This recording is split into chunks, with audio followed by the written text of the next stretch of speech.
I'm going to meet with Ruben Uriarte, MUFON's Northern California State Director. He has been researching the history of UFOs in this area and has developed one of the most comprehensive databases available. We're going to get the really big picture of flying triangles, what they are and who's flying them. We've been getting so many reports of sightings, an increased spike of triangles especially. We consider it like an intersection to what we call Triangle Alley, which is from Southern California all the way up to the Washington border. Nevada's right next door. We have Area 51, which is approximately 260 miles away. Tonopah Air Force Base, another black budget base, possibly 200 miles away. So the Nevada test site is only about 250 miles away. That's like the blink of an eye for some of the multiple Mach supersonic aircraft we have. In Triangle Alley, there have been over 60 reported sightings of triangle UFOs only since the year 2000. This is a huge number of sightings for such a sparsely populated region. Imagine the number of sightings that have gone unreported. Here's a triangle now. This is 1986, Bill. This is before they released the B-2 bomber. Obviously, the characteristics are a lot different. They're huge. This thing went right over a freeway, 4 lanes in width. So where was this? This is further north up here near Corning. What's really interesting is this thing was just hovering. And the witnesses actually observed in detail, as you can see, over half an hour. This craft in Corning is similar to hundreds of other videos we've seen right here in Triangle Alley. It's 3 lights that may look separate, but they're in this rigid configuration with each other. They hover silently in the sky. Then they shoot off at tremendous speeds. We've got to find out what is the link among all these different craft. This reminds me of Phoenix. Yes. All the same characteristics that we keep hearing about. You know, they're large, they're silent. They make no sound whatsoever. Lights around the perimeter. The lights illuminated the object. Major light in the center. Lit up as bright as day. When you compare planes to this, when you compare helicopters to this, they behave entirely differently. How long have these been going on? It goes back probably in the great airship sightings back in 1896, 1897. From San Francisco to Sacramento, all the way to Stockton, around the general vicinity. There was reports from miners that were working at seeing strange objects, strange stars.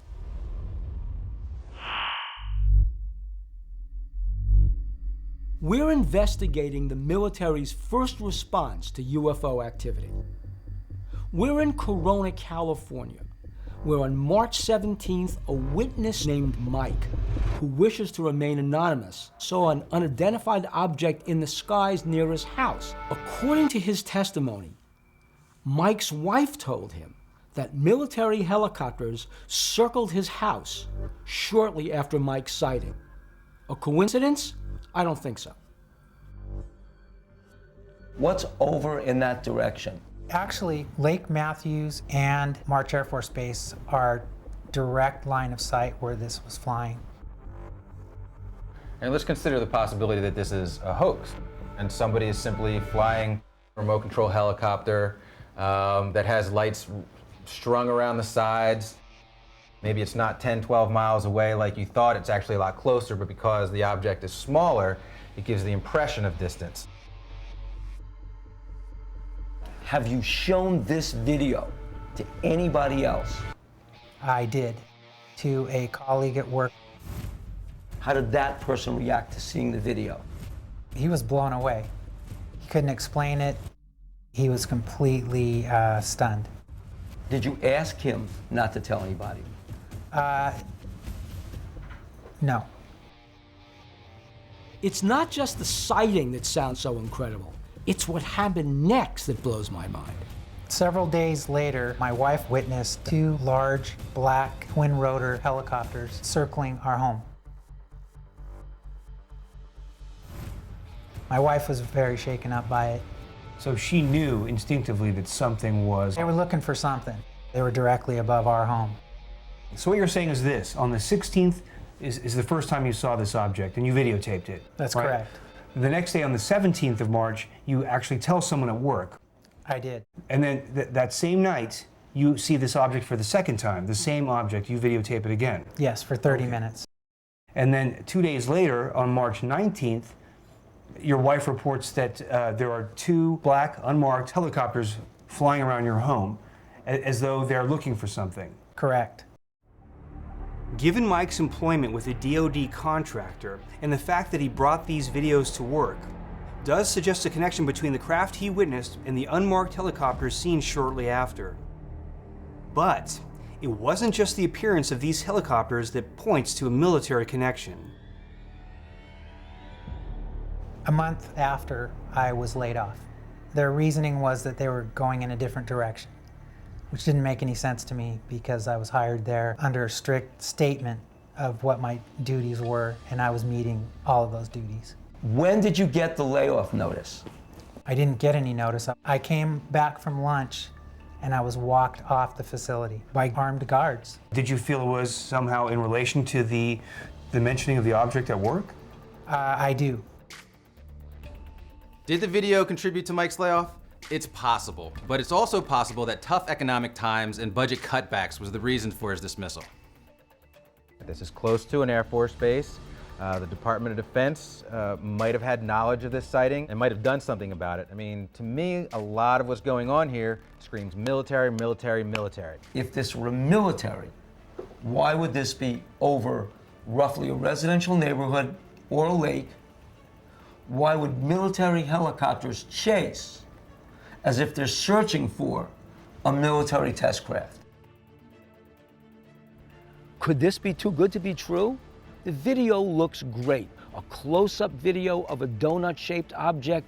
We all heard about the donut-shaped object that Harold Dahl saw over Maury Island in 1947. Could this be it? Could this be the smoking gun? When we saw the UFO, I was very scared. There was lights going around it and it was hovering in the sky. It was out of this world. We're meeting with Brandy Edwards, who, with her sister and late father, saw and videotaped a massive UFO over San Luis Valley about 10 years ago. Now, this UFO was sighted by hundreds of people. We were supposed to go on a camping trip that day, me and my father, and my dad told me to go outside, and as I was looking around, I noticed this cigar-shaped object hovering around in the sky. Dad, there's something up the sky. I went and got my father, and he came outside, and then finally he seen the object in the sky, and he ran and got his video camera, and we filmed it for over an hour. After this sighting, the video was analyzed by experts who were unable to match the UFO with any conventional aircraft. Now, the object had no sound, hovered for about an hour, and then shot across the entire sky instantaneously. And what did you think you were looking at? It was nothing I've ever seen before. It was like this metallic object up in the sky, and it was blue, like a bluish and white color. And it actually looked like it was growing, going out, and then it's going back in. Spaceships grow bigger like that. I believe it was a UFO. I know that it was from another planet, and no, it wasn't from Earth. You're thinking this was definitely an extraterrestrial craft? Yes.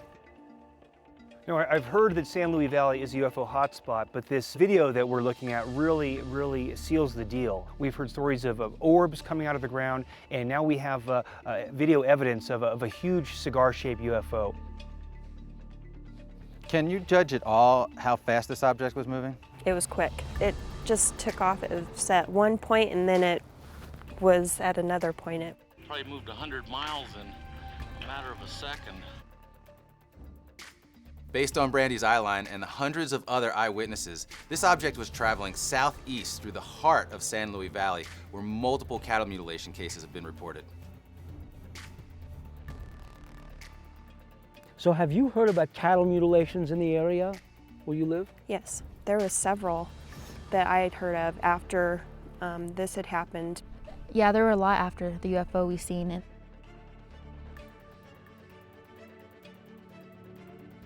When you look at the UFO footage that we have over the San Luis Valley, which is smack in the heart of cattle mutilation country, it really says to me that we're dealing with an extraterrestrial presence, that somehow aliens are behind this. There are multiple theories as to why there could be some kind of alien harvest going on. If they're malevolent, they're monitoring us for some way of controlling us, perhaps an eventual takeover. That's a theory that some people offer. There's no way we can possibly know.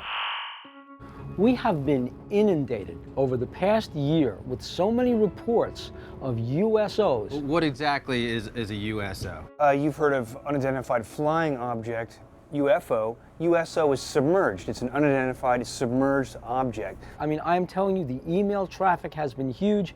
Finally, here we are on the Royal Indulgence. We are sailing into Gulf Breeze, a hotspot of USO activity. A lot of people have seen objects here, but it's not just here. It's also throughout the Gulf of Mexico and throughout the Caribbean area. The whole Ed Walters sighting of Gulf Breeze in the late 1980s was heavily documented with photographs. Ed was sitting in his office, which was over there. He happened to notice out in the sky, in this direction, a glowing object coming along. He took his first picture, and the object had not quite cleared the tree. The left-hand side of the object was blocked by some of the branches of the tree. And then he took 4 more pictures that was in the clear, and this telephone transformer, or this power transformer, and the lights there, that all shows up in the picture that he took.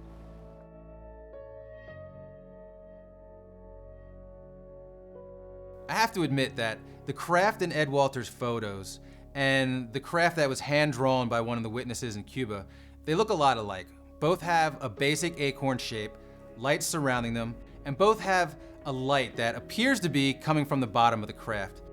This acorn shape is very similar to what was seen in Kecksburg, Pennsylvania in 1965.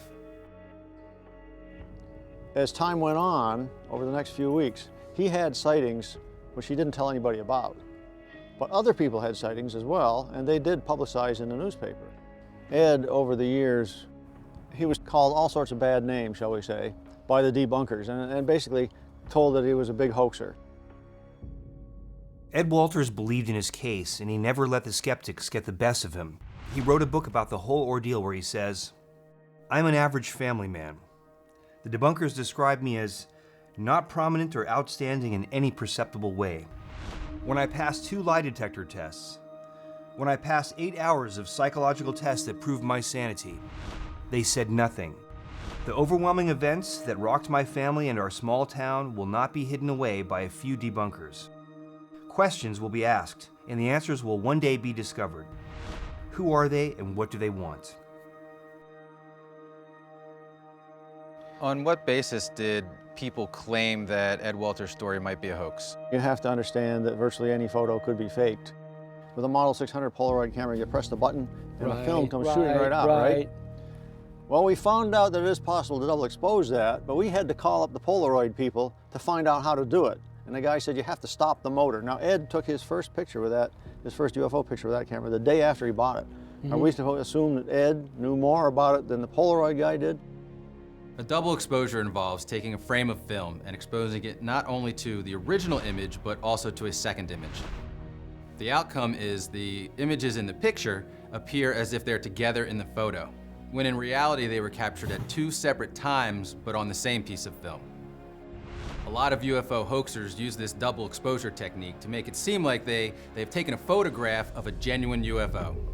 But the first photo was the one that said, you can't just pass this off completely as double exposed hoax. Because the first one shows the tree blocking part of this object. And you can't do that in a simple double exposure. You could do it with a so-called masked double exposure, where you make a mask that blocks out the background light. But it'd be impossible to do that with one of these handheld cameras. You have to get very accurate registration between, say, the edge of the tree and where the edge of the object is being blocked by the tree. In the mythology of the Gulf Breeze sightings, it was only Ed Walters that saw the craft, only Ed Walters that took the pictures. So in reality, there were a whole bunch of witnesses before Ed Walters, before he even saw the craft, and a whole bunch of witnesses concurrent with Ed Walters while he was seeing the craft on repeated occasions. There were a dozen other people who said they saw exactly the same thing, several hundred people who saw something that could have been related. And so you have to ask yourself, does it make any sense to say Ed Walters' photos were a hoax but everybody else's sightings were real. Do you think this could possibly be a hoax? No.